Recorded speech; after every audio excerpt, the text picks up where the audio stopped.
Let's say you made a house and you use the amazing Nitroman's house builder rig for the job. However, you need to place some interior doors there. Okay, just use the Cinema 4D content browser and choose a library object I made for you. So select the content browser tab here and use Presets, Studio, and choose 3D object folder.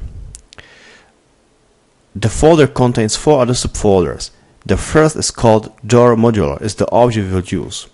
Open the folder and double click and load the object into our scene. Okay, that's all. Go back and activate the object manager tab again and leave the object as it is for the moment. We can place it its final position first. I will use the top view. Activate snapping in case it's deactivated and place the object. I will place it here. Perfect.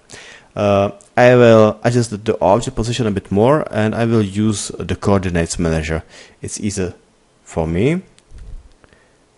Okay, done. Let's say the wall opening is 80, for example.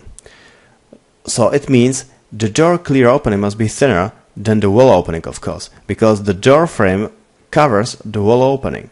So a wall opening is always wider than a door clear width. Okay, so the door object and have a look at the attributes manager settings and check the user data tab here. You will find all settings of the object here. The object settings is divided into several groups. The main settings values control clear width, height and total depth of the object. So you set the real opening dimensions by them. The construction width is 18, as we said before, so the door global width should be 70, for example. I will type 70 here. And it was perfect, as we can see. The depth should be the second value we can adjust. Set the depth according to the wall thickness. The last value of the group is the global height. Adjust the door clear height accordingly to the wall opening, as we explained before, because the door of the height settings use the same idea as its width. So it means the clear door height should be smaller than the wall construction opening height. So let's try it. Use the same height as the opening used here. The wall opening is 205. So let's try the same value here. So I will type the same value here and this part will collide with the wall. Yes, it's pretty obvious. So use 200 instead and it should be enough.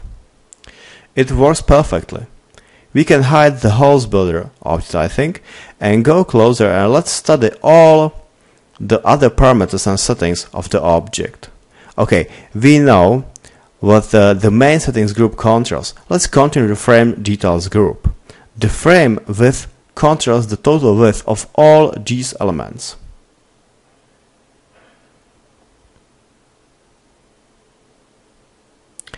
And the frame depth adjusts their thickness.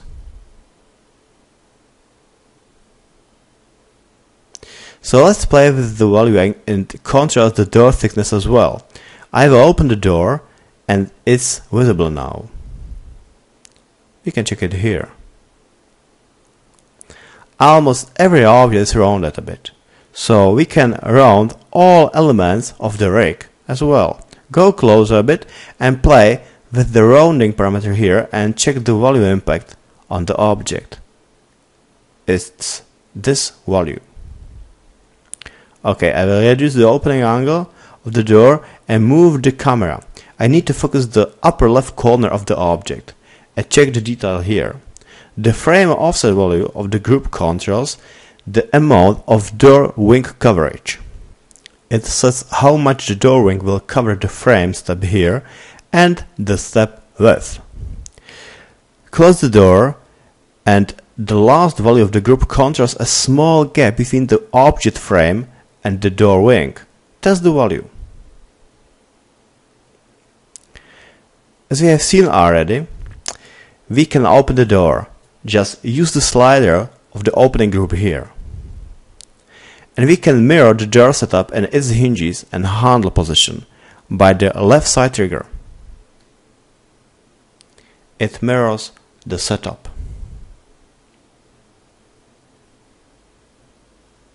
Okay, as expected, we can adjust the handle position by the handle object group. We can shift it vertically or horizontally, anything you need. But it needs some explanation, I guess. Because its horizontal position is based on the door wing symmetry plane. So set the handle offset value to 0. It's placed in object symmetry plane as we said before. And the handle offset always shifts the handle opposite the door hinges position.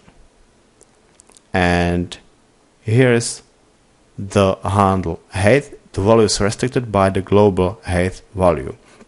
So it's restricted in both directions, of course. And we can scale the handle. Let's say you need a different look of the handle used.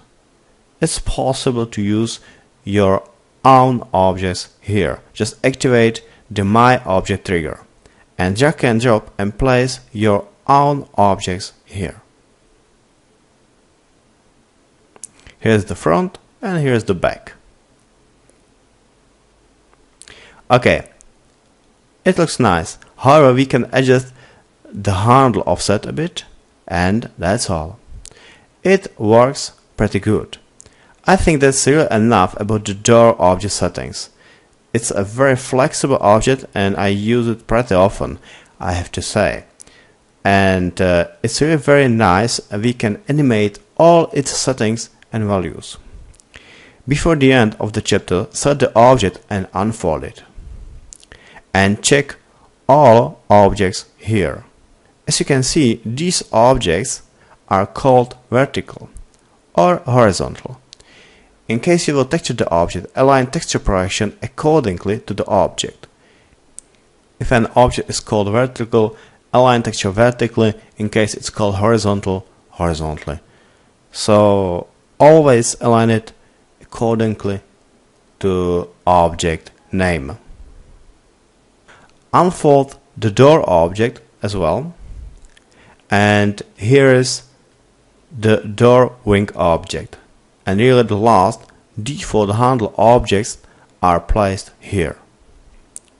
So we can expand their hierarchy and adjust them if you need. You can replace them with another handle and save it as your own library object. Okay, it's really enough about the door object. We are at the end of the chapter, so let's continue to the next chapter and study more library objects I made.